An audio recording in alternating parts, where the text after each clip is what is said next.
Hi guys! Magandang gabi! Welcome back po dito sa Gandara Asoyo Channel for Showbiz Update. Andito na naman nga po akong muli nagbabalik.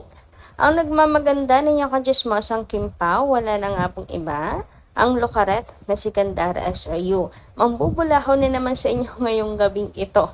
Yes po, bago po kayo matulog, may hatid na naman po akong maghahatid muna ako sa inyo ng latest update and fresh happenings patungkol kina Kim Chiu and Paolo Avellino. And para sa gabing ito, ang pag-uusapan nga po natin ay patungkol po dito sa talaga namang doble-doble ang sipag ng Kim Pao at syempre ng Kim Pao fans din. Dami naman kasi talagang dapat nating pagfokusan ang pansin. Lalo na po ang Kim Pao ay hindi pa naman po nawawala. May project lang po si Paolo with other artists pero hindi ibig sabihin nun ay wala na pong Kim Pao. Kaya naman tuloy-tuloy lang tayo sa paghahatid ng balita at hindi po natin patatamlayin ang Kim Pao porque may ipa-ipa po silang ganap sa ngayon. 'Di ba? Hindi na tayo papayag niyan. Anyway, bago tayo mag-start sa mga di pa nakaka-subscribe sa ating channel, pakiclick lang po na ating subscribe button at notification bell na nariyan sa baba upang kayo ay maging updated at ma-notify tuwing may bago tayong chika at balita hinggil sa Kim Pao.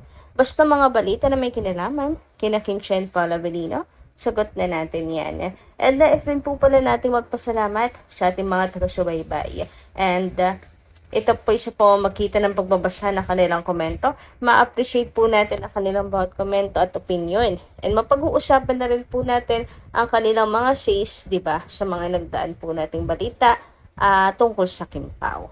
So, alamin nga po natin ang kanilang mga opinion.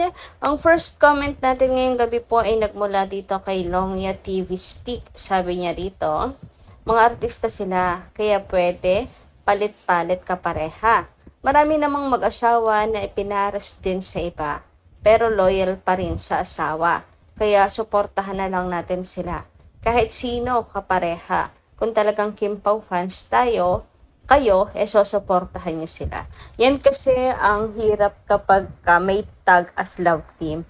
Pag nakatag po kasi as love team, parang hindi pwede na makipag-partner sa iba. Unlike sa mga mag-asawa na po na artist, na yung solo na tawag dito, solo artist, pwede sila makipag-partner sa kahit sino, pero at the end of the day sila pa rin, matatag pa rin, yung ganyan, yung sila pa rin yung usapan, silang mag-couple. For example, Ding Dong and Marian, ang pinag-uusapan si Ding Dong and si Marian, kahit po si Dong ay nakikipag-partner po sa iba. Para si Max Colin nga itong recent, tapos kay Ma'am Charo, 'di ba?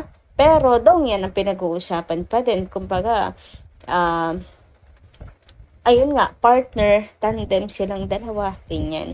Parang sila sabi ni Paolo, kaya ayaw niya ng love team 'di ba? Mas tamang term sa kanila ni Kim is tandem partner.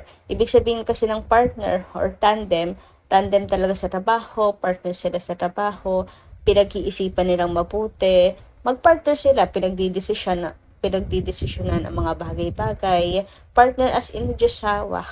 Diyosawa talaga. Pero ayun, diba kung iisipin yung partner, parang Julia and Coco Martin. So kahit po iba ang leading lady ni Coco Martin, pero si Julia kapartner niya sa trabaho na yon. 'Di ba? Nasa likod po siya ng camera. Ewan ko ba, ang hirap pag-explain. Di ko nga alam bakit ba nag-explain pa ako no? Kapag ayaw talaga ng mga Kim Pao fans. Pero yun talaga ang katotohanan na magagawa po natin. Artista sila, kaya pwede silang papalit-palit.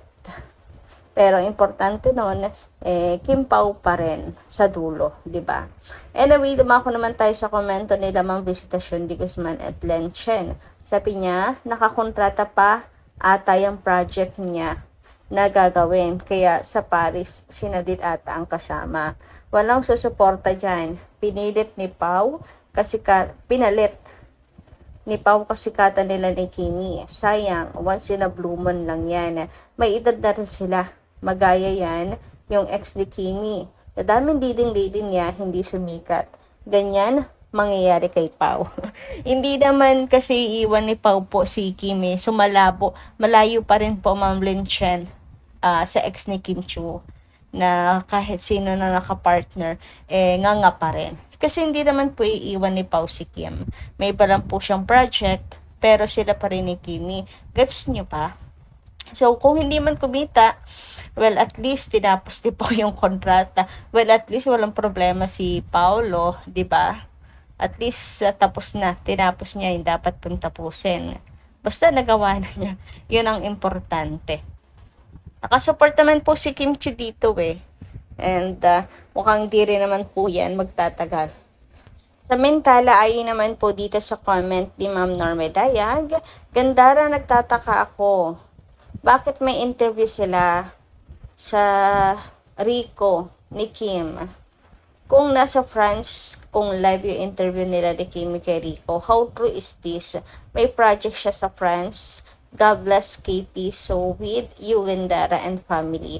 Ma'am Norma Dayag, totoo po na nasa France si Paula Avellino, okay? May project po talaga siya doon. And recorded na po ata yung podcast na yon with Tito Rico. Yes, kasi may pa-teaser na sila. So, ibig sabihin, may pa-teaser po sila bago i-ere. So, ibig sabihin, na tape na po iyon. Ayan. Tapos, in-schedule lang kung kailan po papalabas. Pero si Paulo, yes po, andun po talaga siya sa France at may tinatapos. Okay? Pero wag na po natin masyado pakaisipin yon. Mag-focus na lang po tayo ngayon sa Kim Pao. Since hindi naman po natatapos ang Kim Pao ayan nga, may pa-podcast po sila, may pa-world tour sila, may The Alibay, and meron pa pong project na gagawin together. So pag uwi ni Paula Avellino, asahan po ninyo na may project ang Kim Pao at hindi po natatapos ang Kim Pao. Hanggat dito tayo na nakasupport, diba? Kaya tapos lang talaga ni Pau yun. Kaya huwag kayong masyadong Yung iba kasi nayayalig na eh. Napapabitaw na. Anyway, speaking of, hindi naman po nawala ang Kim Pao. Ito nga po ang kanilang magiging ganap this March. Okay? Nung March 4 nga yan, with Rico, he joined podcast nga with Kim Pao. March 9 naman, The Alibay, TV version, early access on I Want app. Sa March 14, last day voting for VPCA app, web, and FB. Nako, malapit na pala, March 14 na pala yung yung last day. Nako, pumoto po tayong lahat mga Kim Pao fans ha. Meron po sa app, i-download nyo lang po yung app nila, pero di po sa website at sa FB. So sa March 15, last day of early bird rate for Love Kim Pao Tour. And this is March 16, eto na, The Alibay on Free TV. Hashtag Kim Pao. So, yan ang update ni I Love Kim Pao, okay? So, hanggang March 16, March 4, 9, 14, 15, 16. Sunod-sunod, diba? Yung voting guys ha, baka makalimutan po ninyo. Kay Paulo, kakabantay. And ayun nga, speaking of March 9, bukas guys, mapapanood na ang The Alibay sa I Want. March 16 sa Free TV. Kaya supportahan din po natin yan sa mga gusto pong manood sa I Want. Gusto mas mapaaga. Bukas na po. Hindi ko lang alam kung anong oras. Pero grabe, batak na batak po ang mga KP fans. Hindi lang si Paulo and si Kim ang batak na batak sa trabaho. Diba? Si Kim, grabe, sobra kabatak. Ganon din po ang mga Kim Pao fans. Batak na batak din po sa pagpo-promote. Dahil ang The Alibay ay bukas nga po mapapanood na sa I Want. Sabi nga dito, kayo na nga, hindi ko na napigilan mag-promote sa FB.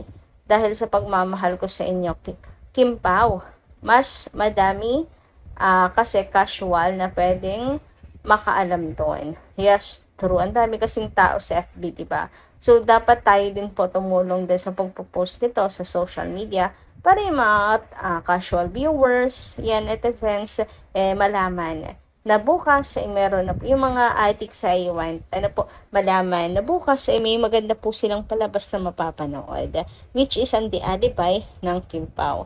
So yun lang po muna guys yung ating update. Thank you so much po sa inyong pakikinigan. Kita-kits po muli sa mga susunod nating chika. Maraming salamat at ingat po kayo palagi.